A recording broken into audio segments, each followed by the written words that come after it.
ఆవు పాలండి ఇవి, 1/2 లీటర్ ఉన్నవండి. ఇది ప్యాకెట్ పాలండి, 1/2 లీటర్.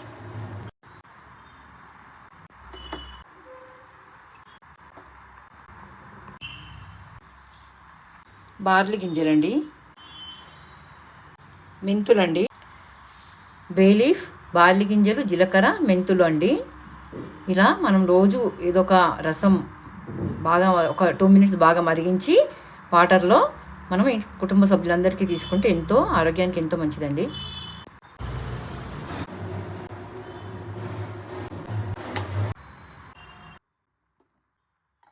కొద్దిసేపు చల్లారించి సర్వ్ చేసుకోవడమేనండి.